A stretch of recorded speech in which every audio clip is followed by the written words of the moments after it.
الله ربنا هو الإله، له من الأسماء ما اصطفاه، الواحد الحي كذا المليك، والملك المالك لا شريك. الله ربنا هو الإله، له من الأسماء ما اصطفاه، الواحد الحي كذا المليك، والملك المالك لا شريك.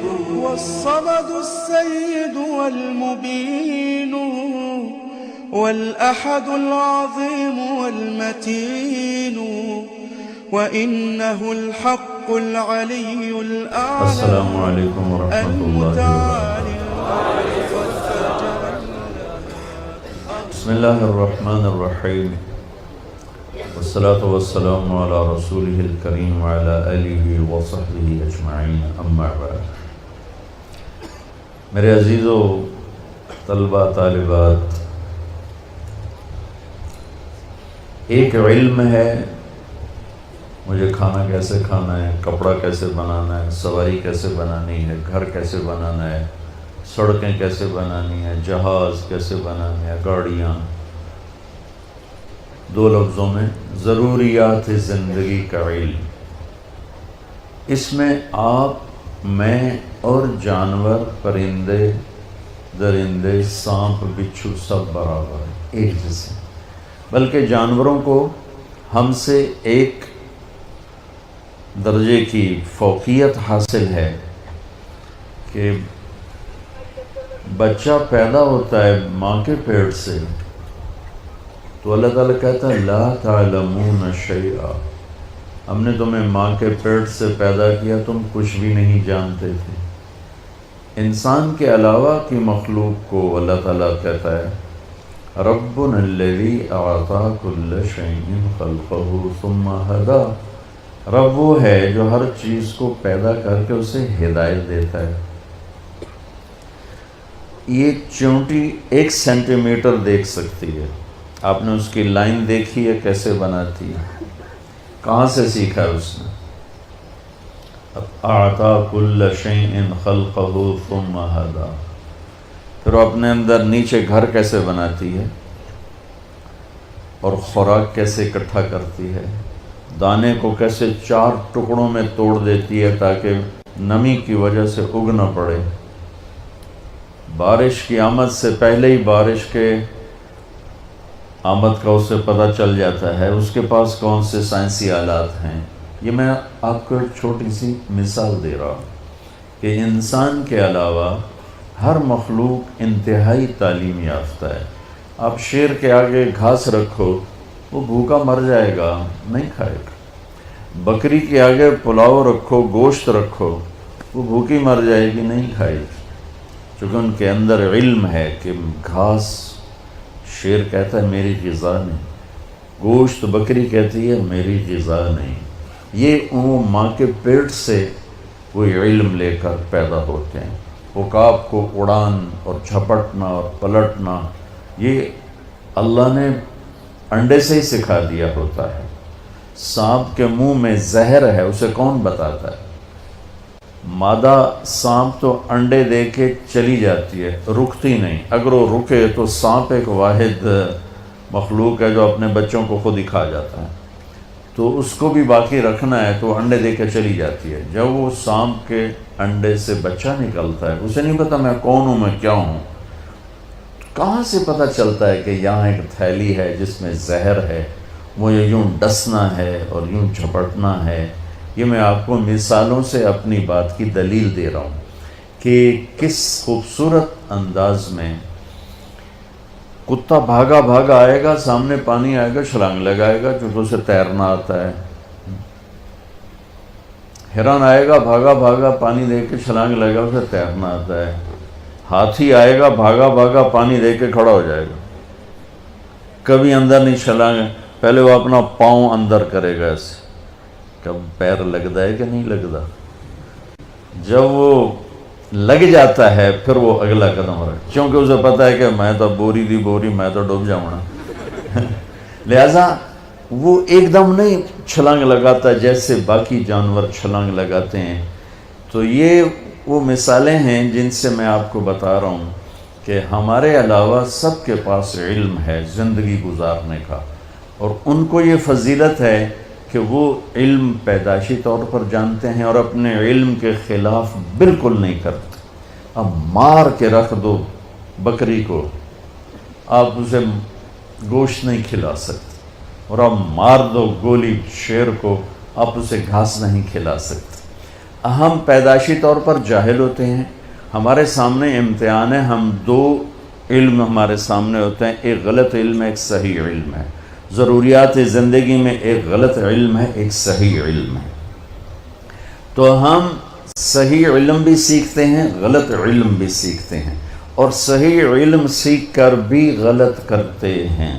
میں نے آپ کو مثال دی، بکری اپنے پرہیز پر ایسی قائم ہے کہ مر جائے گی، پرہیز نہیں توڑے گی۔ پی ایچ ڈی ڈاکٹر ہے، شوگر ہو گئی ہے، سامنے برفی تو رکھو، پھر ویکھو کردہ کی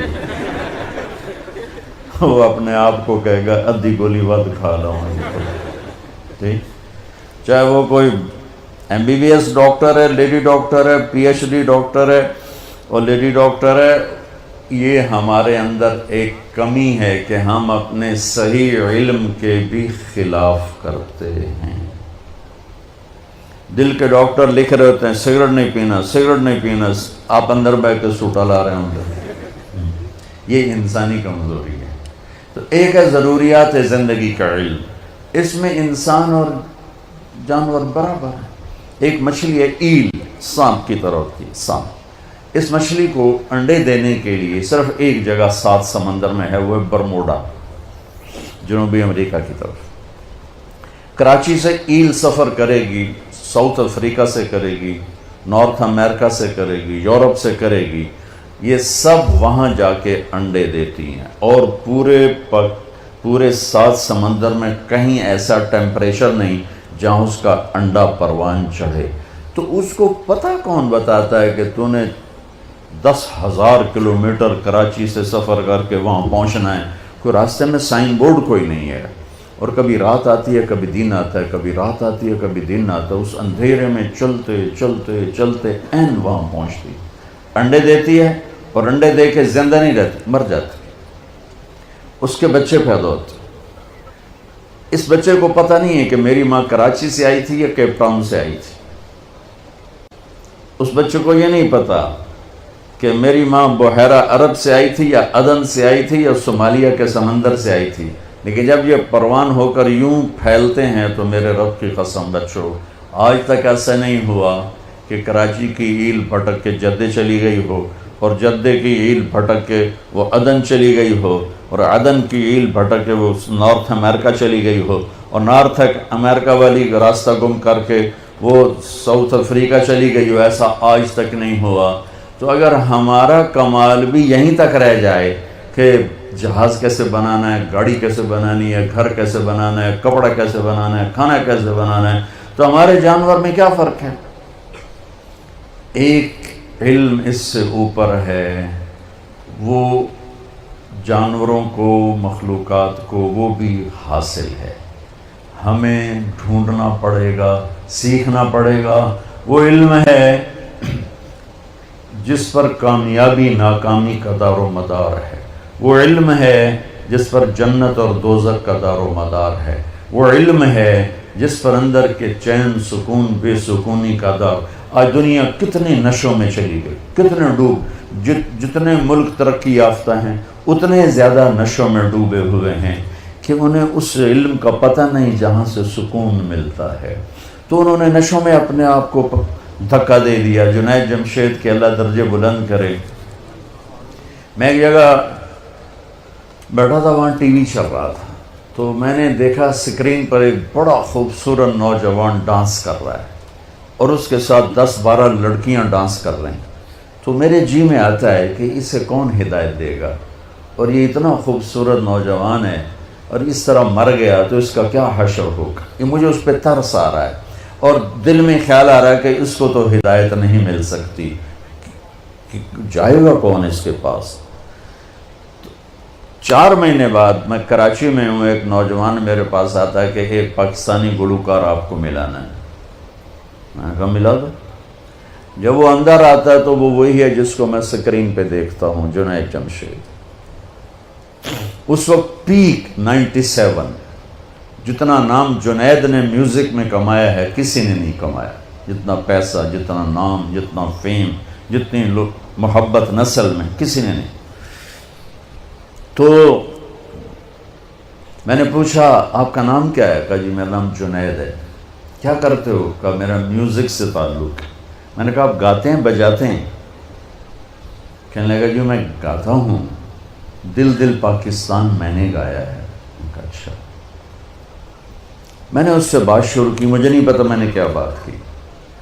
تو وہ نا پہلے یوں منہ چھپا کے بیٹھا تھا، پھر اس نے یوں کپڑا ہٹا دیا اور ایسے کر کے میری سنتا رہا. پھر مجھ سے کہنے لگا ایک سوال کروں؟ میں کہا کرو. کہا ایک پاکستانی نوجوان جو خواب دیکھتا ہے کبھی ایسا ہوتا کہ ایسا ہوتا، اور جس گلیمر کو وہ خوابوں میں دیکھتا ہے وہ مجھے فزیکلی میرے پاس موجود ہے. اور میں تو اسے دیکھ چکا تھا اسکرین پر، وہ فزیکلی میرے پاس موجود ہے، لیکن یہاں اندھیرا ہے. سینے پہ ہاتھ رکھ کے کہنے لگا یہاں اندھیرا ہے، اور یہاں کہنے لگا یہ خالی ہے، یہ خالی. ایسا کیوں ہے؟ میری تو ہر خواہش پوری ہے، پھر یہ کیوں ہے؟ یہ اندھیرا کیوں ہے؟ مجھے لگتا ہے میں وہ کشتی ہوں جس کے لیے کوئی ساحل کوئی نہیں. کیا خوبصورت بات اس نے کی. میں نے کہا تو بہت آسان بات. کہنے لگا کیا؟ میں نے کہا تمہیں درد ہو رہا ہے اس گھٹنے میں، تم میڈیسن لگا رہے ہو ٹیوب اس گھٹنے پر، یہاں درد نہیں، دوا لگانے کا فائدہ کوئی نہیں. یہاں درد ہے، یہاں دوا جا نہیں رہا، تو تمہیں ٹھیک کیسے ہوگی؟ کہنے لگا میں نہیں سمجھا. میں نے کہا یہ جو خلا ہے تیرے جسم میں نہیں، تیری روح میں ہے. روح کو لڑکی کا نہیں پتہ، روح کو میوزک کا نہیں پتہ، روح کو شراب کا نہیں پتہ، نشے کا نہیں پتہ. اسے صرف 2 کا پتہ ہے، ایک اللہ جس نے اسے بنایا، اور ایک اللہ کا نبی جس نے اسے اس کا صحیح طریقہ سمجھایا. ان 2 کے علاوہ کوئی غذا روح کی نہیں. میں کہا تمہیں بھوک لگی ہو گا سکتے ہو؟ کہ نہیں. پیاس لگی ہو گا سکتے ہو؟ نہیں. نیند چڑھی ہوئی ہو گا سکتے ہو؟ نہیں. کیونکہ جسم کی ڈیمانڈ تم پوری نہیں کر رہے ہو تو تم گا نہیں سکتے ہو. ایسے ہی روح میں ایک فریاد اٹھتی ہے جب اسے آپ اللہ کا تعلق نہیں دیتے، جب آپ نماز نہیں پڑھتے، جب آپ سچ نہیں بولتے، جب آپ حرام سے نہیں بچتے، جب آپ جھوٹ سے نہیں بچتے، جب آپ نافرمانی سے نہیں بچتے، جب آپ نشوں سے نہیں بچتے ہو، تو پھر اس کے اندر ایک فریاد پیدا ہوتی ہے، ایک پکار پیدا ہوتی ہے. وہ فریاد اور پکار وہ ڈپریشن بنتی ہے، وہ اینزائٹی بنتی ہے. وہ بیماری کچھ نہیں ہے، وہ صرف یہ ہے کہ اسے بھوک ہے تم روٹی نہیں کھلا رہے، اسے پیاس ہے تم پانی نہیں. دیکھو میں نے پانی ساتھ رکھا ہوا ہے پینے کے لیے کہ میں انہیں بیان کر رہا ہوں مجھے پانی ساتھ پینا ہے. تو ایسے ہی روح میں ایک پکار اٹھتے، مجھے اللہ چاہیے، مجھے کچھ نہیں چاہیے.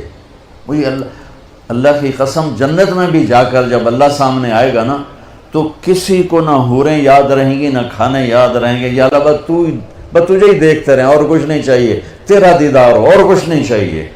یہ ایسی چیز. اور میرا آج کا معاشرہ اور آج کا ملک اور آج کی دنیا وہ اللہ کو نہیں ڈھونڈ رہے، وہ لذتوں کو ڈھونڈ رہے ہیں، اور لذتوں کو نشوں میں ڈھونڈ رہے ہیں، اور گاڑی میں ڈھونڈ رہے ہیں، سیاست میں ڈھونڈ رہے ہیں، حکومت میں ڈھونڈ رہے ہیں، وہ مختلف قسم کی عیاشیوں بدماشیوں میں ڈھونڈ رہے ہیں. وہ جتنا اس میں آگے جاتے ہیں اتنا کانٹوں سے دامن بھرتا چلا جاتا ہے، اور وہ کانٹے روح میں چبھتے ہیں. ہر گناہ وہ روح میں کانٹے کی طرح چبھتا ہے، اور دل میں خنجر کی طرح وہ آ کے وار کرتا ہے، اور پھر اس سے زندگیوں میں ویرانیاں وحشتیں، ویرانیاں وحشتیں. میرے کالج کے دور کا تھا پاپ سنگر ایلوس پریسلے. جب میں لاہور پڑھتا تھا تو وہ ہمارا آئیڈیل ہوتا تھا. وہ نشے کر کر کر ٹوائلٹ میں مر گیا. جس دن وہ مرا تھا کتنی لڑکیاں خودکشی کر گئی تھیں اس کے پیچھے، اور وہ تھکی ہوئی زندگی برباد کر گیا اپنے آپ کو، نشوں میں تباہ کر گیا اپنے آپ کو. کہ جب انسان اللہ سے ٹوٹتا ہے، مرد ہو یا عورت، لڑکا ہو یا لڑکی، پڑھا ہو ان پڑھ ہو، جب وہ اللہ سے ٹوٹتا ہے، جب اللہ کے نبی سے ٹوٹتا ہے، تو کٹی پتنگ کی کوئی منزل ہوتی ہے؟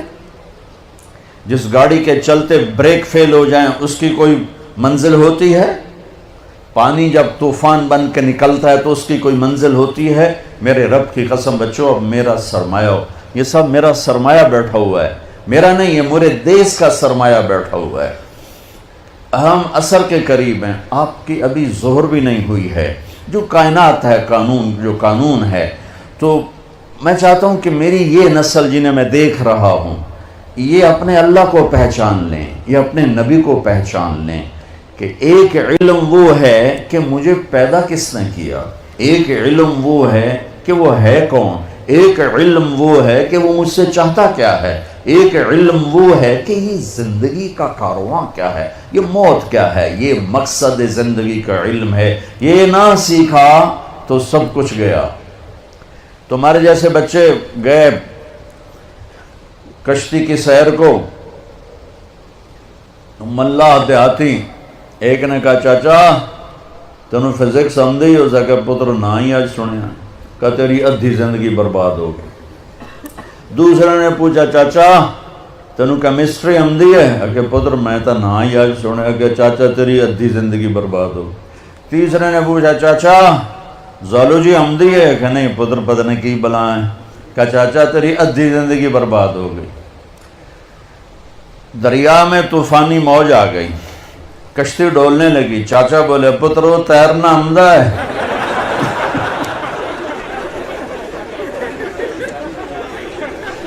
پترو تیرنا ہوندا ہے، کہ چاچا کوئی نہیں ہے، کہ میری ادھی گئی توڑی ساری گئی.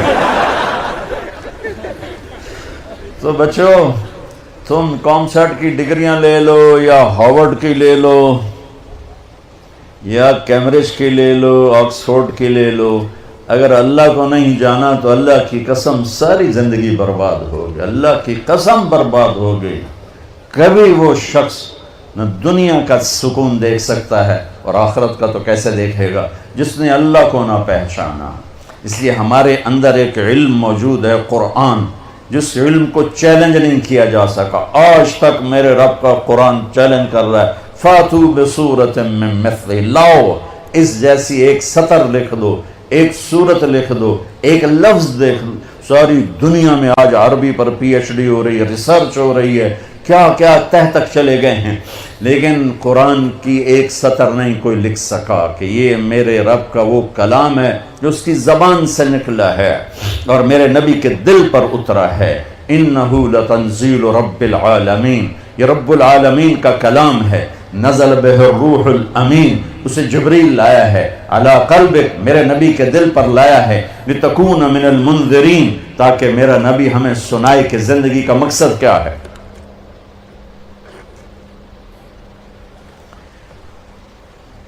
یہ علم بھی بچوں سیکھو. کون ہے بنانے والا؟ کس نے آسمان کھڑا؟ یہ کسی نے شامیانہ لگایا ہے، یہ سبزہ، یہ بلڈنگ کسی نے بنائی ہے. کون ہے جس نے آسمان کھڑا کر دیا؟ کون ہے جس نے ہواؤں کو چلا دیا؟ کون ہے جس نے سورج کو آگ دے دی، چاند کو ٹھنڈک دے دی، تاروں کو حسن دے دیا، رات کو اندھیرا دیا، دن کو اجالا دیا؟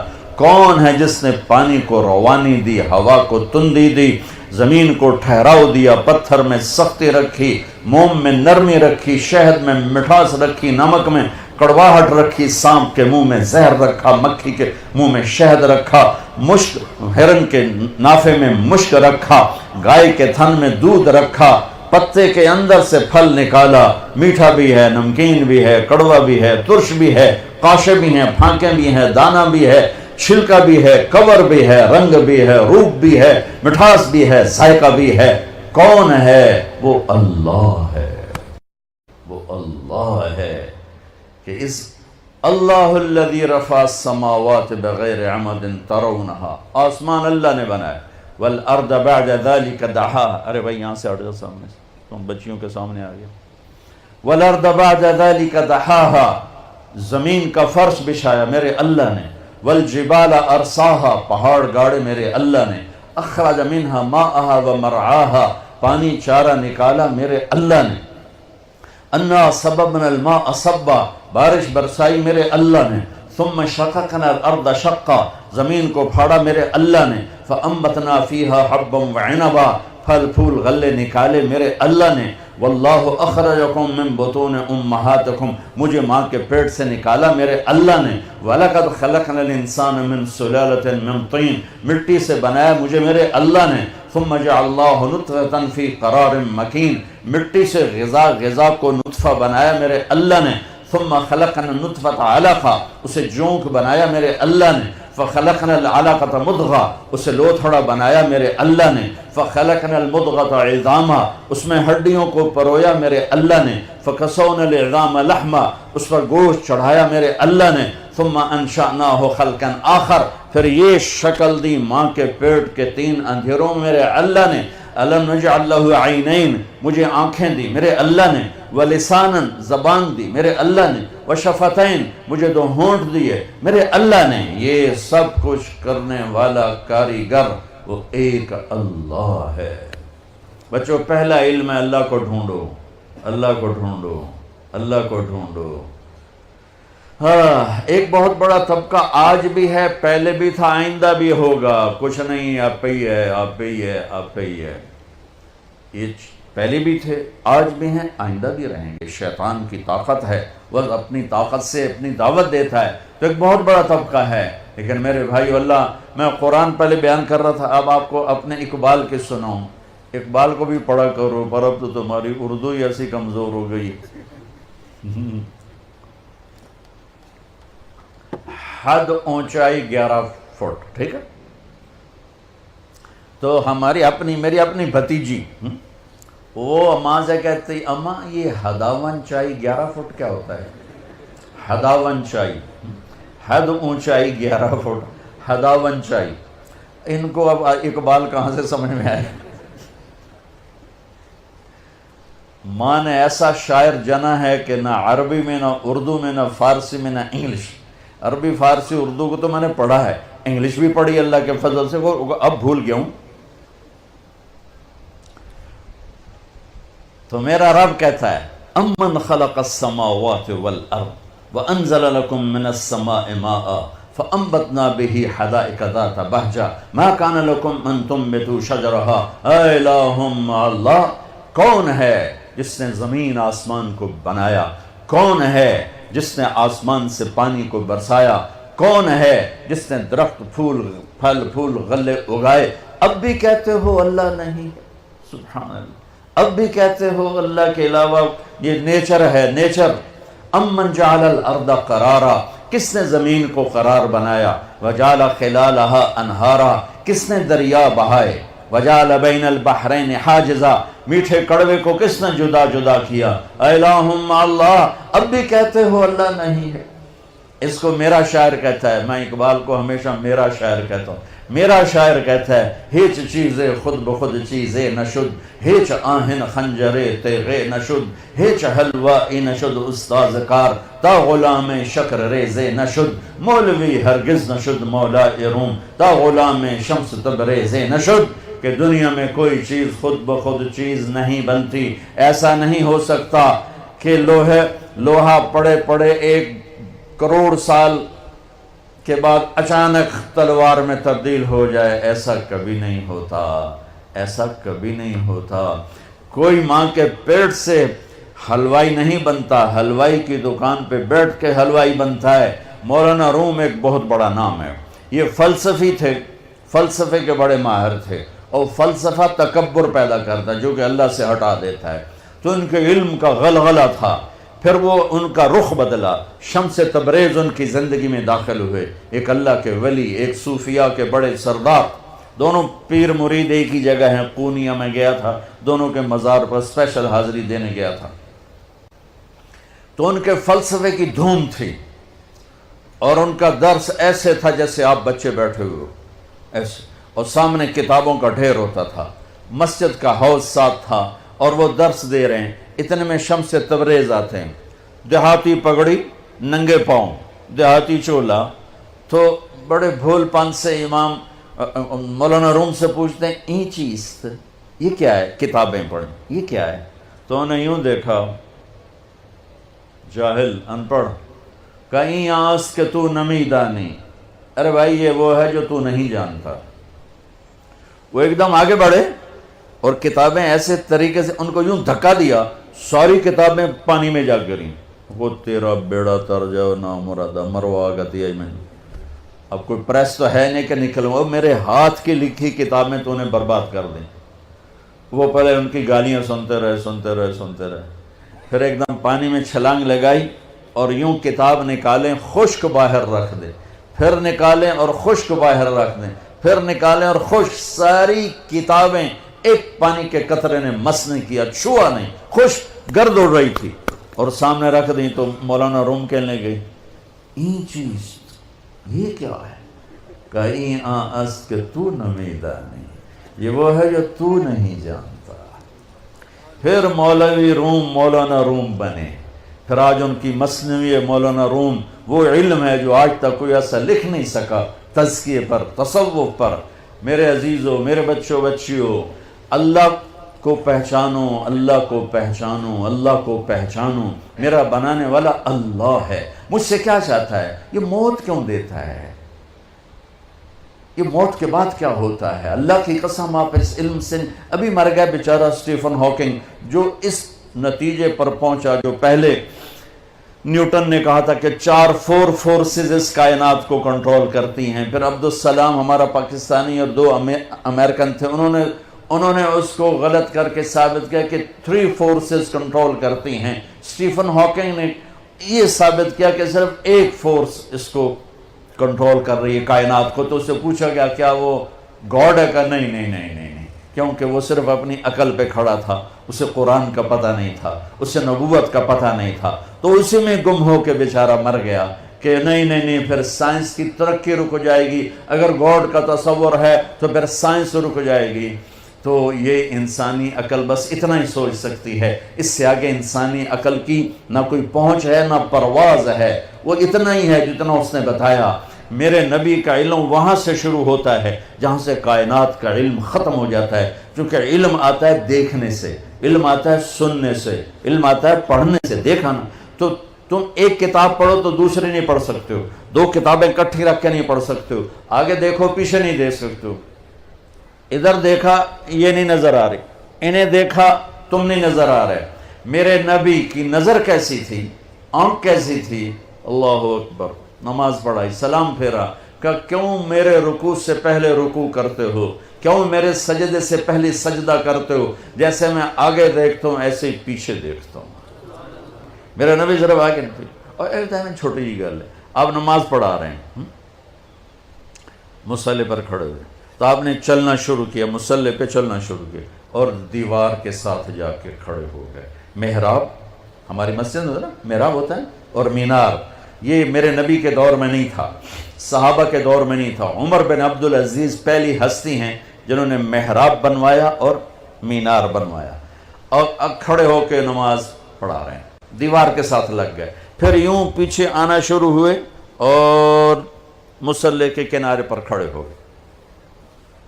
تو اب پہلی صف والے تو دیکھ رہے ہیں کہ ایک ہی چکر ہے، پہلے تک کبھی ہویا نہیں۔ سلام پھیرا تو انہوں نے کہا یا رسول اللہ، یہ آپ کیا کر رہے تھے؟ ہم نے تو پہلے کبھی آپ کو ایسا کرتے دیکھا نہیں۔ تو میں جب یہاں اوپر دیکھتا ہوں تو میرا گوتا اے یا جاندہ پتہ نہیں ہوتے کی ہے، ٹھیک؟ اس چھوٹے سے پردے نے میری آنکھوں کو روک دیا ہے، آگے دیکھنا چاہتا ہوں تو لٹکا ہوا پردہ اس نے میری آنکھوں کو روک دیا ہے۔ میرے نبی نے فرمایا میں نماز پڑھ رہا تھا تو مجھے جنت نظر آئی۔ جنت کہاں پر ہے؟ 7ویں آسمان پر، 7ویں آسمان پر۔ اور یہ کائنات کتنی بڑی ہے، آج کی اسٹرانومی اس کو کتنا کچھ کھول چکی ہے۔ ہم کہا مجھے جنت نظر آئی، میں نے آگے بڑھنا شروع کیا، آگے گیا تو جنت کے پھل جھکے ہوئے باہر ایسے لٹکے ہوئے نظر آ رہے تھے، انگوروں کے گچھے، تو میں ان کے قریب ہو گیا۔ ایک بدو نے پوچھا یا رسول اللہ وہ انگور کا گچھا ہے کتنا بڑا؟ آپ نے فرمایا ایک کوا ایک مہینہ اڑتے اڑتے اڑتے اڑتے نہ ادھر جائے نہ ادھر، نہ بیٹھے نہ سستائے، تو ایک مہینہ اڑنے کے بعد انگور کا ایک گچھا ختم ہوگا۔ وہ کہنے لگا یا رسول اللہ تو ایک دانہ کتنا بڑا ہوگا؟ آپ نے کہا تیرے ابا نے کبھی چھترا ذبح کر کے کھال اتار کے ڈول بنایا؟ تیری ماں کو کہا ہو ڈول بنا؟ کہا جی ہاں۔ کہ جتنا بڑا وہ ڈول ہوگا اتنا بڑا ایک دانہ ہوگا۔ وہ بڑی سادے میں کہنے لگا یا رسول اللہ وہ تو مینو تو میری بیوی نو تو ہکو ہی کافی ہو جائے گا۔ آپ نے کہا بیوی دا فکر نہ کر، تیری ساری جنت نو کافی ہو جائے گا، تیرے سارے خاندان کو کافی ہو جائے گا۔ پھر فرمایا کہ میں جنت کو دیکھ رہا تھا تو میں آگے ہوتے ہوتے ہوتے دیوار تک چلا گیا، اور پھر مجھے جہنم نظر آئی، تو جہنم بھی آسمانوں میں پتہ نہیں کہاں پر ہے، تو میں اس کو دیکھتے کہ مجھے ڈر لگا، اور اس کی آگ اور اس کے شعلے، تو میں ہٹتے ہٹتے ہٹتے کنارے پر کھڑا ہو گیا۔ جس کی اتنی طاقتور آنکھ ہو اس کا علم کیا ہوگا۔ اور پھر یہ بھی بہت چھوٹی چیز ہے، بہت چھوٹی چیز ہے، وَالنَّجْمِ إِذَا هَوَى مَا ضَلَّ صَاحِبُكُمْ وَمَا غَوَى وَمَا يَنطِقُ عَنِ الْهَوَى إِنْ هُوَ إِلَّا وَحْيٌ يُوحَى علمه شدید القوى ذو مرة فاستوى وهو بالأفق الأعلى ثم دنا فتدلى فكان قاب قوسين أو أدنى فأوحى إلى عبده ما أوحى ما كذب الفؤاد ما رأى أفتمارونه على ما يرى ولقد رآه نزلة أخرى عند سدرة المنتهى عندها جنة المأوى إذ يغشى السدرة ما يغشى ما زاغ البصر وما طغى لقد رأى من آيات ربه الكبرى۔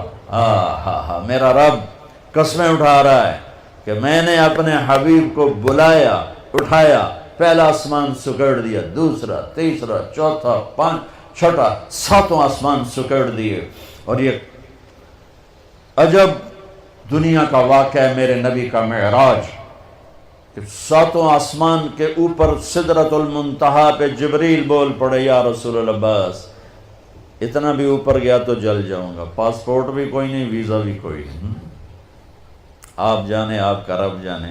اللہ نے اپنے حبیب کو اوپر اٹھایا، عرش کے دروازے کھلوائے، عرش پہ قدم رکھوایا، 70,000 نور کے پردے ہٹوائے، اور اللہ اور حبیب اللہ آمنے سامنے ہوئے، اور میرے نبی میرے اللہ کو اپنی آنکھوں سے دیکھ رہے ہیں۔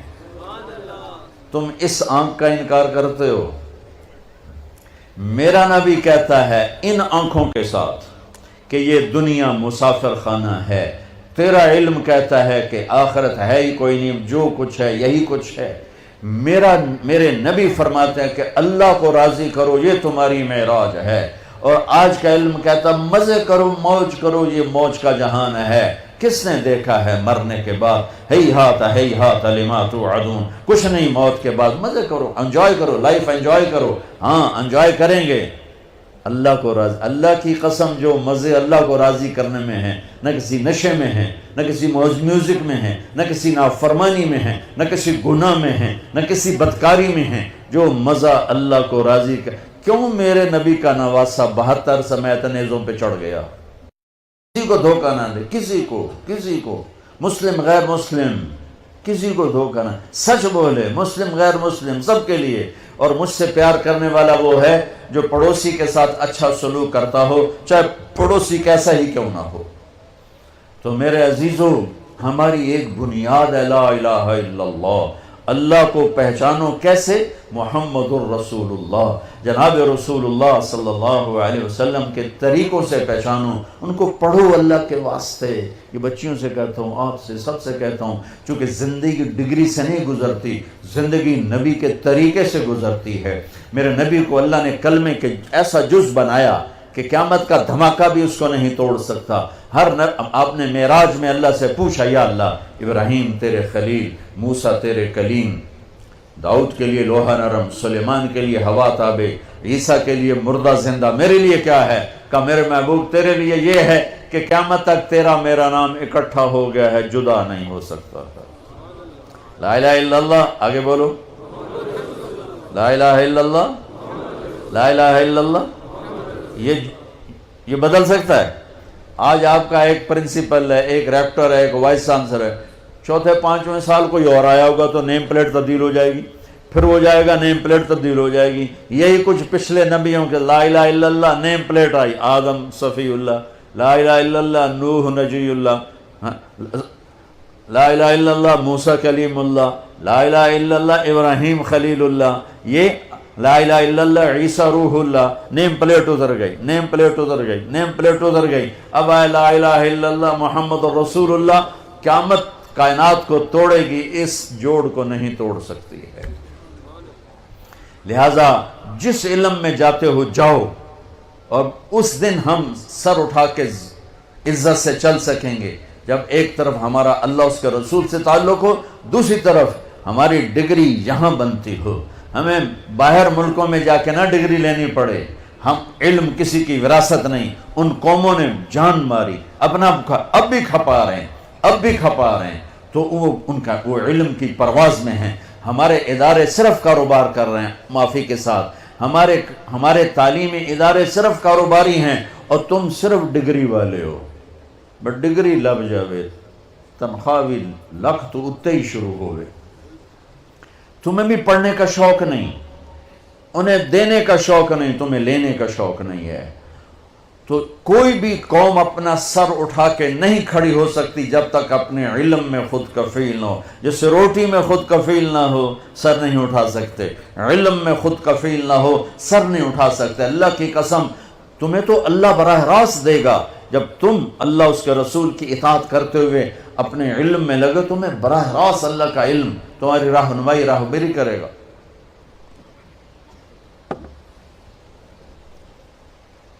ہمارے کاروباری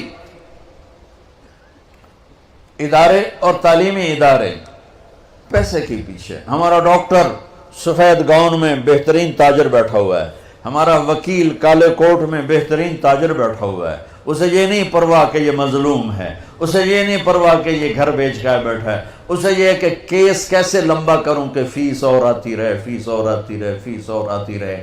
جب کسی قوم پہ زوال آتا ہے تو پھر اس طرح سارے کے سارے شعبے تباہ و برباد ہو جاتے ہیں. جب عروج آتا ہے تو پھر اور طرح کے انداز ہوتے ہیں. اللہ تمہیں اپنا تعلق بھی دے اور اپنا علم بھی دے, اور جو پڑھ رہو اللہ تمہیں اس میں بھی کامل اکمل بنائے.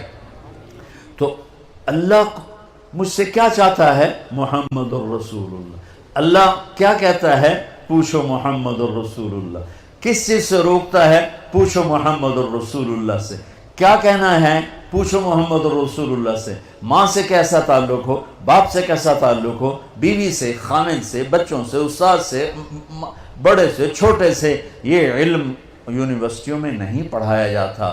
میں ایک انسان بنوں, یہ علم صرف میرے نبی کے دروازے سے ملتا ہے, میرے نبی کے در سے ملتا ہے, جن کو اللہ نے علم کی انتہا دے دی کہ اپنا آپ ہی دکھا دیا. باقی علم تو پیچھے رہ گئے, اللہ نے اپنا آپ ہی ظاہر فرما دیا, اپنا آپ ہی دکھا دیا. تو پیچھے چاند کے 2 ٹکڑے کر دیے, بڑی چھوٹی بات ہے. اور پتھروں سے پانی نکل آیا, انگلیوں سے پانی نکل آیا, یہ بڑی چھوٹی بات ہے. زمین سکڑ گئی, سمٹ گئی, معراج پہ چلے گئے, ہاں, اور اپنے اللہ کو دیکھو, سبحان اللہ سبحان اللہ. پھر وہاں سے علم لے کر آئے. یہ ہے میرے نبی کی عالی پرواز, شاندار پرواز, کہ آپ جو بولتے ہیں سچ بولتے ہیں, جو فرماتے ہیں سچ فرماتے ہیں. میرا نبی فرما رہا ہے جھوٹ ذلت ہے اور سچائی عزت ہے. تمہارا سارا ماحول کہتا ہے جھوٹ سے کام بنے گا, جھوٹ سے کام بنے گا, سچے کو پوچھنے والا کوئی نہیں. میرے عزیزو, اپنے نبی کی پاکیزہ زندگی سیکھو. اپنے نبی کی پاکیزہ زندگی تمہیں بتائے گی کرنا کیا ہے. ماں باپ کے ساتھ, ابھی تم بچے ہو, ماں باپ کے ساتھ کیا کرنا ہے. میرے نبی فرما رہے ہیں کاش میری ماں زندہ ہوتی اور میں عشاء کی نماز پڑھا رہا ہوتا, سورۃ فاتحہ شروع کی ہوتی, اور میرے گھر سے میری ماں کہتی بیٹا محمد, تو میں ماں کے لیے نماز توڑ دیتی. ماں کو تو دیکھا ہے نا, باپ تو دیکھا نہیں. باپ تو ماں کے پیٹ میں تھے, اللہ نے بلا لیا. ماں کو 6 سال دیکھا ہے. اور آپ مدینہ سے مکہ آ رہے تھے ماں کے ساتھ. راستے میں ایک جگہ تھی ابوا, مدینے سے 2 دن 2 رات کا فاصلہ ہے. میرے نبی کی ماں کی عمر ہے 25 سال, اور کالے پہاڑ ہیں. میری زندگی سفروں میں گزری, جس سفر میں سب سے زیادہ تڑپا وہ میرے نبی کی والدہ کی قبر کی زیارت تھی. اوہ، میں نے چاروں طرف سر اٹھا کے دیکھا، کالے پہاڑ، عصر ڈھل چکی تھی، سورج پیلا پڑ چکا تھا، ویرانہ وحشت۔ 1400 سال پہلے کیسی ویرانی ہوگی، جب سن 2000 کی بتا رہا ہوں، ایسا ویرانہ کہ دل ڈر رہا تھا۔ ایک گائیڈ کے ذریعے سے ہم پہنچے تھے، اور میں 14 صدی پیچھے دیکھ رہا تھا کہ اچانک حضرت آمنہ کو ہارٹ اٹیک ہوا، اور وہ ایسے بے قرار ہو کر کبھی یوں ہوتی ہیں کبھی یوں ہوتی ہیں۔ میرے نبی کی گھبراہٹ سے آوازیں نکل رہی، وہ ماں کو خوفناک آنکھوں سے دیکھ رہے ہیں، ڈری آنکھوں سے دیکھ رہے ہیں، ڈری آنکھوں سے، اور وہ ماں ماں پکارتے ہیں، آواز نہیں، بولا نہیں جا رہا۔ بجھتی شمع بھڑکتی ہے نا، تو آخری زور لگا کے چند بول بولے، کل حی میت و کل جدید بال، بیٹا ہر زندہ نے مرنا ہے، ہر جوانی نے ڈھلنا ہے، پر مجھے لگتا ہے کہ میرا جوانی میں ہی وقت آ گیا ہے، وَلَقَدْ وَلَدْتُ طُہْرًا، لیکن میں ایک بچہ چھوڑ کے جا رہی ہوں جو سارے عالم کو پاک کر دے۔ اور میری نبی کی والدہ کی آنکھیں بند ہو گئی۔ آپ اتنا تڑپے ہیں وہاں کہ کوئی دلاسا دینے والا کوئی نہیں، کوئی تسلی دینے والا کوئی نہیں۔ ایک نوکرانی تھی ام ایمن، اس سے کوئی تسلی نہیں مل رہی، اور آپ بے قرار ہو رہے ہیں۔ انہوں نے پتھر جوڑ کے آپ کی قبر بنائی، اور وہ پہاڑ ہے اتنا ہی اونچا ہے جتنا یہ ہے، اتنا ہی اونچا ہے، تو اس سے نیچے اترے ہیں، تو آپ نے ہاتھ چھڑایا اور دوڑ لگائی اور پھر اوپر چڑھ گئے۔ 6 سال کی عمر، 6 سال۔ ہو ام ایمن پیچھے گئیں دوڑ کے، چشم فلک بھی رو رہی تھی، اور میں جب یہ واقعہ سناتا ہوں میں رونے بیٹھ جاتا۔ حالانکہ 2 4 10 دفعہ کوئی چیز سناؤ تو آدمی یوزڈ ہو جاتا، لیکن تم اس خوبصورت یونیورسٹی اور لان میں وہ درد نہیں محسوس کر سکتے جو میں نے وہاں جا کے درد محسوس کیا۔ میں جب یہ واقعہ سناتا ہوں میں پھر درد مند ہو جاتا ہوں۔ ایمن نے اوپر چڑھ کے دیکھا تو میرے نبی ماں کی قبر پر گرے ہوئے ایسے تھے، اپنی ماں کی قبر سے چمٹے ہوئے تھے۔ جب ایمن قریب آئی ہیں تو اللہ کے نبی کہہ رہے تھے، ماں جی آپ کو تو پتا تھا آپ کے سوا میرا کوئی نہیں، پھر آپ کہاں چلی گئی؟ آپ کہاں چلی گئی؟ معصوم بچے کو پتہ نہیں ہے کہ موت نے جدائیاں پیدا کی ہیں۔ تو ایمن نے کہا بیٹا اٹھو، کہا نہیں میں نہیں جاؤں گا، نہ بہن نہ بھائی نہ ماں نہ باپ کچھ بھی تو نہیں ہے، کدھر جاؤں؟ کہ بس میں نہیں جاؤں گا۔ ایمن نے کھینچا زبردستی، اور چیختے بچے کو اٹھایا اور اونٹنی پہ بٹھایا، اور آگے 2 راتیں 2 دن اس معصوم بچے کا نہ آنسو بند ہوا ہے نہ ہائے بند ہوئی۔ سوائے 57 سال کے بعد آپ حج کے لیے نکلے، آپ کی عمر 63 سال تھی، آپ کے ساتھ اس وقت کو 40-50 ہزار کا مجمع تھا۔ جب آپ ابوا کے قریب سے گزرے تو اونٹنی کو موڑ لیا اور اندر پہاڑوں میں چلے گئے، پیچھے پیچھے سارا مجمع کا۔ منیر، عزیز، حریص، رؤوف، رحیم، رحمت للعالمین، محمد بن عبداللہ بن عبد المطلب بن ہاشم بن عبد مناف بن قصی بن کلاب بن مرہ بن کعب بن لوی بن غالب بن فہر بن مالک بن نضر بن کنانہ بن خزیمہ بن مدرکہ بن الیاس بن مدر بن نزار بن معد بن عدنان بن اود بن حمیسہ بن سلامان بن عوس بن بوز بن کموال بن ابی بن عوام بن ناشد بن حزا بن بلداس بن یدلاف بن طابخ بن جاہم بن ناحش بن ماخی بن عیفی بن عبقر بن عبید بن الدعاء بن حمدان بن سنبر بن یثربی بن یحزن بن یلحن بن ارعوہ بن عیدی بن زیشان بن عیسر بن اخناد بن ایہام بن مقصر بن ناحد بن زارع بن سمی بن مزی بن عوض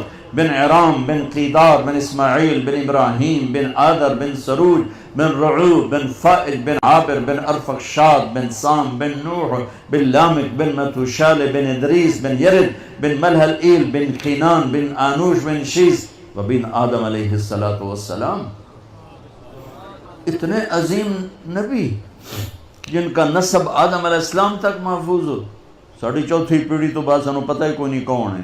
میں اپنے نبی کی 80 پیڑھیاں یاد کیے ہوئے ہیں کہ میں چاہتا ہوں میں اللہ کے نبی کا مراسی بن کے اٹھایا جاؤں. ہر بیان میں ذکر کرتا ہوں کہ ہمارے پنجاب کا کلچر ہے, لوکل زمیندار میری فیملی ہے, کہ ہمارے مراسی ہوتے ہیں جو 8-8 10-10 پشتوں تک کے نام یاد کر کے جھوٹی تعریفیں کر کے پیسے بھی لے جاتے ہیں, سال کے گندم میں لے جاتے ہیں اور بہت سے نفع اٹھاتے ہیں. میں نے اللہ کے نبی کی پیڑھی یاد کی کہ میں اس کی قبر پہ بھی جا کے سناتا ہوں اور ساری دنیا کو سناتے سناتے مر جاؤں گا کہ میں کہوں یا اللہ میری تقریروں کا تو مجھے پتہ نہیں کہ یہ قبول ہیں یا مردود ہیں, کہ اتنا مجمع سامنے ہو تو پتہ نہیں یا میرے اندر اپنی واہ واہ کی طلب ہے یا اللہ کی طلب ہے. لیکن اللہ کے رسول کا میں مراسی قبول ہو گیا تو پھر انشاءاللہ ہر بڑا سردار اپنے مراسی پہ ہاتھ رکھتا ہے. اگر میرے نبی نے میرے میراث پونے کو قبول کر لیا تو میرا کام بن جائے گا. اتنی بڑی ہستی جس کی پیڑھی آدم تک ہو اور وہ ماں کی قبر پر یوں بیٹھے ہوئے. اور پھر کہا کاش ماں ہوتی تو پھر میں کیا کرتا. میں مصلی پہ کھڑا ہوتا اور میری ماں کہتی محمد, تو میں کہتا جی, میں نماز توڑ دیتا. اور پھر آپ سے پوچھا گیا یا رسول اللہ قیامت کب آئے گی؟ آپ نے کہا اللہ کو پتہ ہے. کہ کوئی نشانی بتا دیں, کہ کوئی نشانی بتا دیں. تو یہ غور سے سنیں یہ ساری بچیاں. آپ نے فرمایا جب بیٹیاں بھی ماؤں کو ذلیل کریں گی تو قیامت آ جائے گی. بیٹوں کا نہیں کہا, کہ یعنی بیٹے تو کرتے ہی کرتے ہیں اور بیٹیاں پھر بھی خیال کرتی ہیں, لیکن جب بیٹیاں بھی ماؤں کو ذلیل کریں گی تو قیامت آ جائے گی. ماں باپ سے کیسے چلنا ہے یہ تمہاری یہ تعلیم تھوڑا ہی بتائے گی, میرا نبی بتائے گا.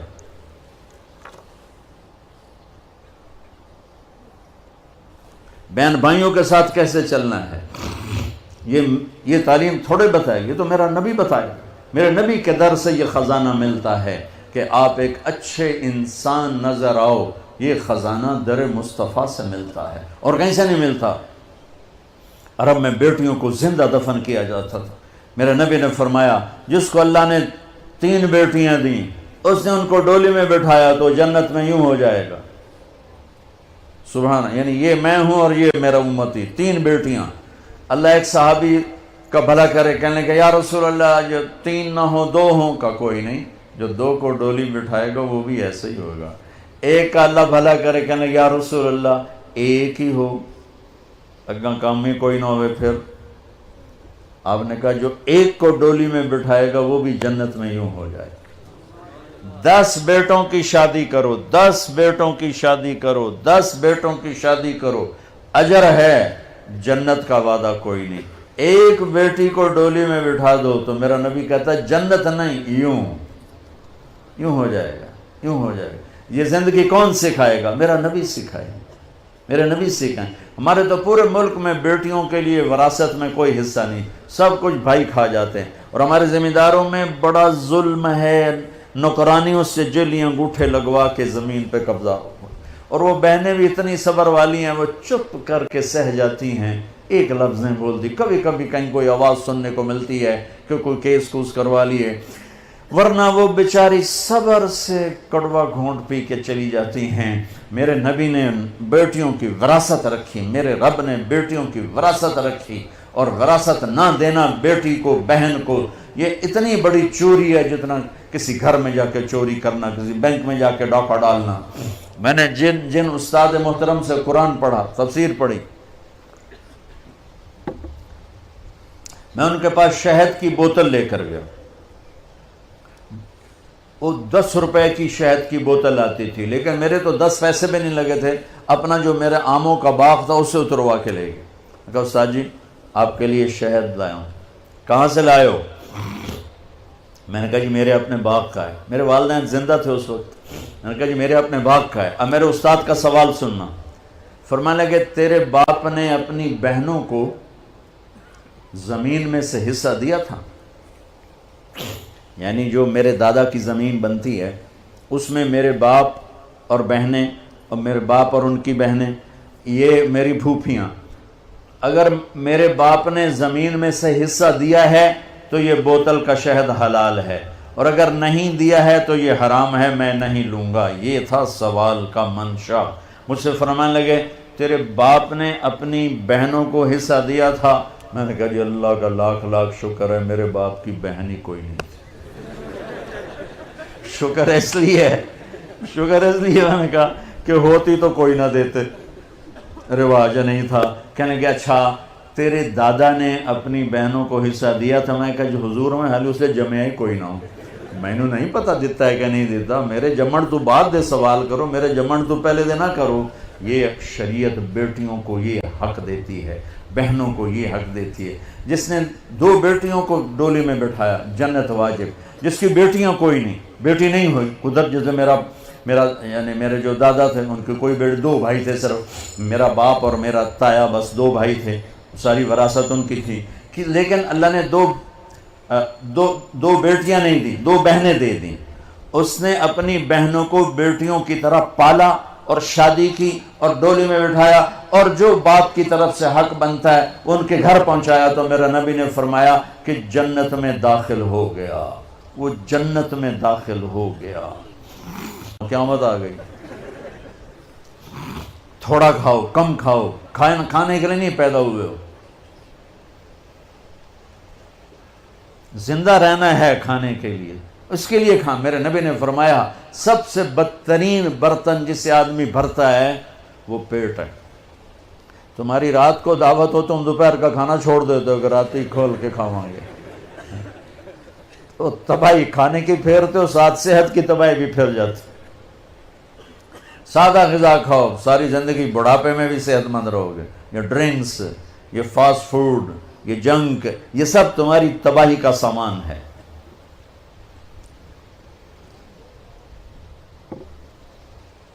میرے نبی نے فرمایا اگر تمہیں کھانے کا بہت شوق ہے تو 1/3 کھانا ڈالو، 1/3 پانی ڈالو، اور 1/3 خالی رکھو کہ معدے کو کام کرنے کا موقع ملے. لیکن تم نے تو کھانا ہوتا ہے کہ ایتھے آوے تو تام پتہ لگتا ہے روٹی کھاتی.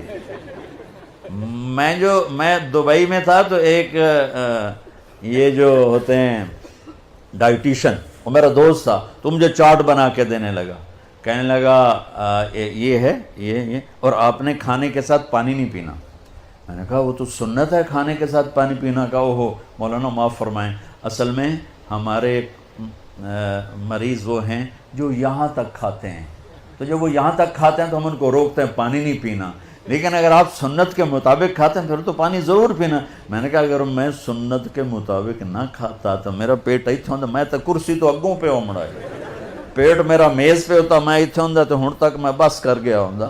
تو میں تو اللہ کا فضل ہے. دیکھو میری ایک بات یاد رکھو، دسترخوان پہ ہاتھ کو روکنا سیکھ لیا جس نے، دسترخوان پہ جس نے ہاتھ کو روکنا سیکھ لیا اور غصے کے وقت زبان کو روکنا سیکھ لیا، یہ عرشوں تک پرواز کرے گا، اس کو کوئی پکڑ نہیں پائے گا. آدمی کی قیمت کا پتہ چلتا ہے اس کی صفات سے. دسترخوان پہ ہاتھ پہ قابو ہو اور غصے کے وقت زبان قابو میں ہو تو اللہ کے فضل سے تم ہی تم ہوگے، تمہارے نام کے ڈنکے بجیں گے. میرے نبی نے 11 شادیاں کی، شوق کی نہیں. میرے نبی نے کہا ما تزوجت وما زوجت الا بوحی من السماء نزل به جبریل. میں نے جہاں شادی کی، جہاں بیٹی دی، پہلے وحی آئی پھر میں نے شادی کی. یہ 11 شادیاں کیوں کی؟ کہ خامند اور بیوی کا رشتہ بہت نازک ہوتا ہے. اسے چلانا سنبھالنا ڈگریوں سے نہیں ہوتا، شکل صورت سے نہیں ہوتا، نبی والے اخلاق سے ہوتا ہے، نبی والی محبت. دیکھو عرب کے ماحول میں بیوی سے اظہار محبت عیب تھا اور معشوقہ سے اظہار محبت فخر تھا. اب سب نوجوانوں کٹھے پڑھتے ہو، ایک نصیحت کرتا ہوں، ماں باپ کی مرضی کو شامل کر کے شادی کرنا، عشق کی شادی نہ کرنا۔ پوری تاریخ میں وہی عشق کامیاب ہوا ہے جس میں شادی نہیں ہوئی۔ جو ہی معشوقہ بیوی بنی اور عاشق خامند بنا، اس بھی سوٹا چال ہے تو اس بھی سوٹا چال ہے، ساری عشق مشوقیاں گئیاں۔ پوری تاریخ پڑھ کے ذمہ داری سے بتا رہا ہوں، وہی عشق کامیاب ہوا ہے جو ناکام ہوا ہے۔ جس عشق کا نتیجہ شادی ہے وہ نیرے لتر ہی لتر ہے، چوتھے دن سارا عشق ہوا ہو جاتا ہے۔ ہاں، لہٰذا اپنی شادی میں ماں باپ کی رائے کو شامل کرنا، ماں باپ کی رائے کو شامل کرنا، ماں باپ کی رائے کو شامل ماں باپ سے کہتا ہوں مسلط نہ کرو، مسلط نہ کرو، کیونکہ یہ بچے اور بچی کا اختیار ہے۔ قبول کیا باپ نہیں کہتا، ماں نہیں کہتی، قبول کیا بچہ کہتا ہے اور بچی کہتی ہے، تو یہ اللہ نے شریعت کا حق بچے اور بچی کو دیا۔ یہ والدین سے کہتا ہوں، آپ سے کہتا ہوں ماں باپ کی رائے اور ماں باپ کی چھاؤں کے تلے یہ فیصلے کرو، اور ماں باپ سے کہتا ہوں کہ مسلط نہ کرو، بس اتھے ہی کرنا ہے، جٹائیں چی کرنا ہے، جٹائیں چی کرنا ہے، بھاویں مت ہوئے تے نہ ہو، جٹائیں چی کرنا ہے، نٹائیں چی کرنا ہے، بٹائیں چی کرنا ہے، بدن جٹ مٹ نت کتھوں سارے کٹھے ہو۔ قبول کیا، یہ لڑکی کہتی ہے قبول کیا، لڑکا کہتا ہے قبول کیا، نہ کہو تو نکاح ہی نہیں۔ ہمارے دوست کا گاؤں تھا، اس کا گاؤں کا ایک بچہ چلا گیا بسوں میں، کنڈکٹر لگ گیا چھوٹی عمر میں۔ تو کنڈکٹر کا کام ہوتا ہے سواری بٹھانا، سواری اتارنا، اور کہیں اگر پھنس جائے تو گاڑی کو آگے پیچھے ریورس کرانا۔ استاد جی کٹ لو، استاد جی آن دیو، استاد جی جان دیو، تو ان کا ایک محاورہ بن جاتا آن دیو جان دیو۔ تو آپ کو صحیح واقعہ سنا رہا ہوں، لطیفہ نہیں ہے۔ اس کا نکاح ہونے لگا، نکاح ہوا تو اس مولوی صاحب آخیا فلانے دے دی تا اتنا مار تین دیتا تو قبول کیتی؟ تھوڑی دیر سوچ کہاں جی آن دیو۔ اس کا بھائی پاس بیٹھا تھا، اس نے کونی ماری، کہاں جی جان دیو۔ اس نے پھر اس کو کونی ماری، کہا جی پھر اچھا جی میں سارے دی صلاح ہوئے۔ انہوں نے کہا کرما لیا ہے، نہ آن دیو نال نکاح ہوئے گا، نہ جان دیو نال ہوئے گا، نہ سارے دی صلاح نال ہوئے گا۔ تو آنکھ میں قبول کیتا تا جا کے نکاح ہوئے گا۔ تو قبول کرنا تو اللہ نے بچے کا حق رکھا ہے، بچی کا حق رکھا ہے۔ تو ماں باپ کے سامنے ہاتھ جوڑتا ہوں کہ مسلط نہ کرو، مسلط نہ کرو۔ یہ میرے نبی کی تعلیم ہے۔ او میرے بھائیوں، نبیوں کے بعد اگر کوئی جوڑا ہے تو وہ علی و فاطمہ ہے، وہ علی و فاطمہ ہے۔ اور میرے نبی نے کہا، کیا میں نے کہا تھا کہ اللہ نے کہا یہاں بیٹی دو میں نے دی، اللہ نے کہا یہاں شادی کرو میں نے شادی کی۔ آسمان سے جبریل پیغام لا چکے ہیں کہ فاطمہ علی کے لیے طے ہے، اور علی رشتے کا پیغام لے کر آتے ہیں، یا رسول اللہ میں فاطمہ کے لیے آیا ہوں، اور آپ ہاں نہیں کرتے، انشاءاللہ کہہ کے چلے جاتے ہیں، گھر تشریف لے جاتے ہیں، فاطمہ کو بلا، بیٹی فاطمہ علی کا رشتہ آیا ہے، ہاں کر دو۔ ہوئے ہوئے ہوئے ہوئے ہوئے ہوئے، او میرے عزیزو، اللہ کا فضل ہے، یہ ہماری آج کی بچیاں بھی، یہ بھی بیچاری چپ کر کے سر جھکا کے بیٹھ جاتی ہیں، بہت کم فریاد کرتی ہیں۔ تو آپ کا کیا خیال ہے اگر میرے نبی باہر ہاں کر دیتے تو فاطمہ نے انکار کرنا تھا؟ لا الہ الا اللہ، یہ تو کفر کی بات ہے، لا الہ الا اللہ۔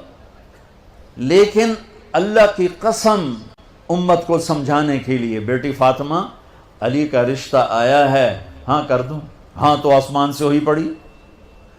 فاطمہ سے پوچھنے کی ضرورت کیا ہے؟ ضرورت ہے کہ بیٹی فاطمہ ہو، پیغام لانے والا علی ہو، اور آسمان سے جبریل فرشتہ پہلے سے وحی لا چکا ہو کہ ادھر ہی شادی ہوگی، پھر بھی بیٹی سے پوچھنا پڑے گا بیٹی کر دوں۔ جب جنت کی سردار نے سر جھکایا، خاموشی کا مطلب کنواری بچی کی ہاں ہوتا ہے، یا ہاں دونوں طرح ہے، زیادہ خاموش آپ خاموش ہیں، خاموشی کا مطلب ہے کہ ٹھیک ہے ابا جان، پھر آپ فوراً باہر نکلے، علی لوگوں کو جمع کرو۔ ایسے مجمع جمع ہو گیا، پھر میرے نبی نے نکاح پڑھایا، سارے مجمع کو کھجور کھلائی، شہد کا پانی پلایا۔ یہ خوبصورت زندگی میرے نبی نے سکھائی ہے، اور میرے نبی نے خامند اور بیوی کا تعلق سمجھایا۔ عرب کے ماحول میں جیسے میں بتا رہا تھا، عشق معشوقی کے اشعار بھرے پڑے ہیں، تو معشوقہ سے عشق کا اظہار ایک فخر تھا، اور بیوی کے بارے میں کہنا مجھے بیوی سے پیار ہے، یہ ایک عیب تھا. یہ عرب کے ماحول میں انتہائی برا سمجھتے تھے کہ کوئی سردار بھرے مجمع میں کہے کہ مجھے بیوی سے پیار. میری اتنی معشوقیں ہیں، اس پر وہ بڑا فخر کرتا ہے، لیکن بیوی سے پیار، اس پر سارے اس کو لعن طعن کرتے ہیں. اس ماحول میں ایک صحابی آتے ہیں، یا رسول اللہ من احب الناس الیک، آپ کو سب سے زیادہ کس سے پیار ہے؟ تو آپ نے اس کے کان میں نہیں کہا، آپ نے زور سے کہا عائشہ سے. عائشہ سے وہ تو ہل گئے، نگلا بھی ہے کی بنی، یہ تو کھلی مجلس میں بیوی کا نام لے رہے ہیں. تو انہوں نے سوال بدلا جلدی سے، نہیں نہیں نہیں نہیں یا رسول اللہ، میرا مطلب ہے کہ یعنی مردوں میں کون پیارا ہے. تو آپ نے اس کی رگ پکڑ لی. تو اب آپ نے کہنا تھا ابو بکر، تو آپ نے کہا عائشہ کے عباس، عائشہ کے عباس. سبحان اللہ. خاوند اور بیوی کا رشتہ کیسے چلتا ہے؟ ڈگریوں سے نہیں، شکل سے نہیں، بڑے گھروں سے نہیں، زیور سونے چاندی سے نہیں، بڑی تنخواہوں سے نہیں، بڑے کاروبار سے نہیں. میرے نبی والے اخلاق، میرے نبی والے اخلاق، میرے نبی والے اخلاق. بچوں سیکھو، میرے نبی کی زندگی پڑھو، میرے نبی کی زندگی پڑھو. پھر آپ کٹھے پڑھتے ہو. ہم اس طرح، ہماری حدود ہیں، ہماری باؤنڈریز ہیں، کراس کریں گے ہم ذلیل و خوار ہو جائیں گے. اللہ تعالیٰ نے یہاں چند پابندیاں دے کر ہمیشہ کی آزادی دینے کا وعدہ فرمایا ہے. یہاں تھوڑی دیر کی تکلیف دے کر ہمیشہ کی جنت کا وعدہ فرمایا ہے. یہاں چند دن کی زندگی، وہاں وہ زندگی جس کی انتہا کوئی نہیں. ایک منظر کو دیکھنے بیٹھے گا، لاکھوں کروڑوں سالوں سے میں گزر جائیں گے. اس زندگی کو سیکھنا ہے، یہ تبلیغ کا کام، اس کو سیکھنے کی محنت. آپ سب سے گزارش کرتا ہوں کہ اپنی تعلیم میں زور دو، اپنے اساتذہ کا ادب کرو. آپ لڑکے لڑکیاں کٹھے ہو، ایک حد بیچ میں باقی رکھو کہ شرم و حیا باقی رہے، شرم و حیا باقی رہے، شرم و حیا باقی رہے. اپنے دامن کو پاک صاف رکھو. اس کی وہ قیمت لگے گی کہ فرشتے بھی تمہارے آ کے پاؤں چومیں گے اور تمہارے ہاتھ چومیں گے کہ پاک دامنی اتنی بڑی چیز ہے، اتنا بڑا زیور ہے. جہاں بھی ہو نماز کا وقت ہو جائے نماز نہ چھوڑو. والدین زندہ ہیں، کبھی ان کے سامنے اونچی نہ بولو. وہ زیادتی بھی کریں تو چپ کر کے معاف کریں. شادیاں ہو جائیں تو بیوی خاوند کے لیے، خاوند بیوی کے لیے ایسے اخلاق لے کر آؤ کہ آپ کے گھر ہمیشہ آباد رہیں. اس کے لیے میرے نبی کی سیرت پڑھو، میرے نبی کی زندگی پڑھو. میں نے آپ کو بتایا میرے نبی نے اللہ کا دیدار کیا، اس کے باوجود آپ فرما رہے ہیں عائشہ مجھے جب سے پتہ چلا ہے تو جنت میں میری بیوی ہے، مجھے تو موت ہی اچھی لگنے لگ گئی. یہ اظہار محبت تھا صرف ہمیں سکھانے کے لیے، سکھانے کے لیے. حضرت میمونہ کے گھر میں آپ تھے، آپ کو پیشاب آیا، باہر گئے. حضرت میمونہ کی آنکھ کھلی تو بستر خالی. ان کو شیطان نے چکر دے دیا کہ یہ تو کسی دوسری بیوی کے پاس چلے گی. سوکن پنا انہوں نے کنڈی لگا دی. میرے نبی آئے، دستک دی، میمونہ دروازہ کیوں بند کیا؟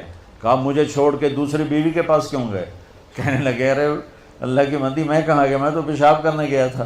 انی حاقنن، مجھے پیشاب آیا تھا بہت زور کا. کہا نہیں نہیں پیشاب نہیں ہے، کہیں اور گئے. وہ تھا کہ حضرت عائشہ کے پاس گئے ہوں گے. تو وہ سوکن پنے میں یہ چلتا تھا، یہ دھڑے تھے. حضرت عائشہ، حضرت حفصہ، حضرت ام سلمہ، حضرت سودا، یہ چار بیگمات ایک طرف تھیں اور باقی جو ان الابرار یشربون من کاس کان مزاجھا کافورا. نیک لوگ شراب کی سرائی اٹھائیں گے اور گلاس میں ڈالیں گے اور پئیں گے. یہ ہے نیچلی کلاس. ایک ہے مڈل کلاس جنت کی. یسقون فیہا کاسن کان مزاجھا زنجبیلا. انہیں جنت کے نوکر، جنت کی لڑکیاں، جنت کی حوریں، ان کی اپنی بیویاں گلاس بھر کے پیش کریں گی، یہ پئیں گے، ان کو پلایا جائے گا. ایک اس سے وی آئی پی درجہ ہے، وہ ہے وَسَقَاهُمْ رَبُّهُمْ شَرَابًا طَهُورًا. وہاں اللہ خود انہیں پلا رہا ہوگا، پلانے والا اللہ ہوگا. سبحان اللہ. تو کہیں گے یا اللہ آپ ہمیں اتنا بڑا پروٹوکول کیوں دے رہے ہو؟ تو اللہ کہیں گے إِنَّ هَذَا كَانَ لَكُمْ جَزَاءً وَكَانَ سَعْيُكُمْ مَشْكُورًا. یہ تم نے جو مجھے دنیا میں راضی کیا، یہ اس کے بدلے میں تمہیں عزت دے رہا ہوں کہ آج آؤ، آج تمہارا رب تمہیں خود پلانے والا ہے. تو بچوں یہ ایک مسافر خانہ زندگی ہے. اس کی زندگی کے کچھ آداب ہیں. قرآن پڑھو، اپنے نبی کی زندگی پڑھو، اپنی تعلیم میں دیانتداری کے ساتھ پڑھو، جی لگا کے پڑھو. مجھے کالج میں تو پڑھنا نصیب نہ ہوا اسکول میں، کہ مجھے پڑھنے کا کوئی شوق نہیں تھا، ذہن اچھا تھا، حافظہ اچھا تھا، پاس میں ہو جاتا تھا. اور پاس بتاؤں کیسے ہوتا تھا؟ امتحان سے پہلے نماز شروع کر دیتا تھا بڑے خشوع و خضوع کے ساتھ، اور رو رو کے دعائیں مانگیں، یا اللہ کچھ نہیں حمدہ مہربانی کر. اب صبح کیمسٹری کا پیپر ہے اور ایڈی موٹی کتاب میرے اگو پئی، ہوں میں کتھوں پڑھاں تے کتھوں چھڈاں. کتاب سامنے، عشاء کی نماز پڑھ کے آ کے کتاب سامنے، یا اللہ صبح جو پیپر آنا ہے نا ایدے وچوں کٹ دے، تیری بڑی مہربانی، بسم اللہ. آپ یقین مانو میں ہمیشہ اچھے نمبروں میں پاس ہوا اور صرف یہی چکر چلاتا رہا، یا اللہ کل کیا آنے والا میں انتا نہیں بتا، بسم اللہ بسم اللہ. کوئی 15-20 دفعہ یہ میرا ایکشن ہوتا تھا.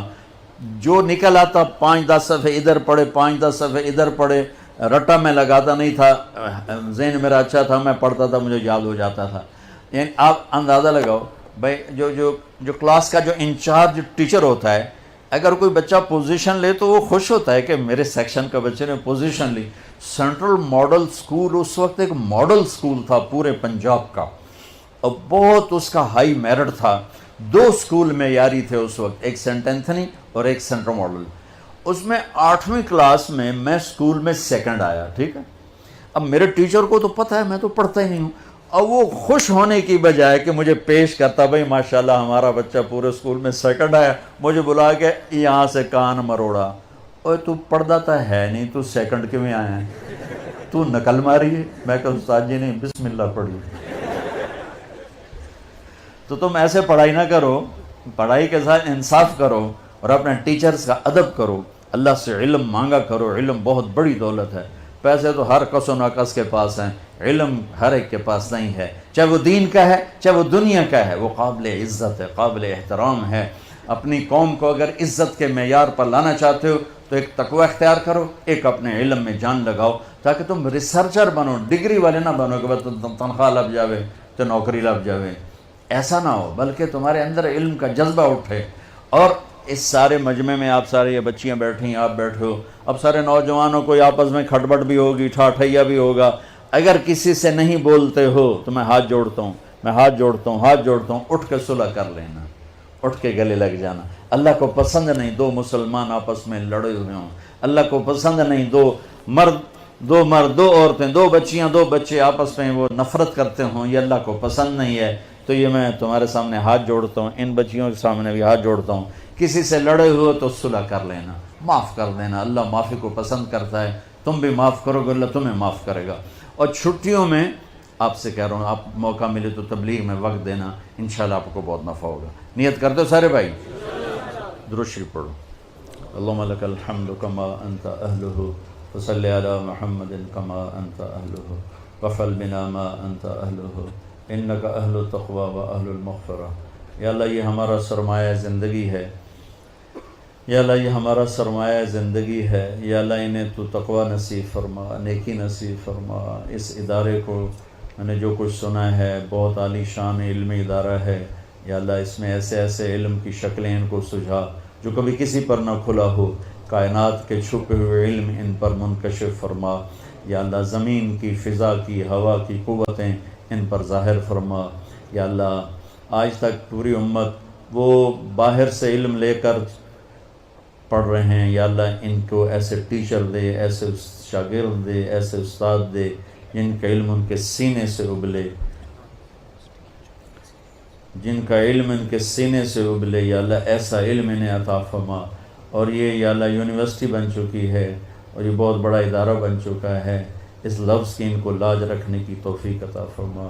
یہ ہمارے بچے بچیاں ہمارا سرمایہ ہیں، ان کے نیک مقدر فرما، ان کے اچھے نصیب فرما، ان کو علم میں عالی مقام دے.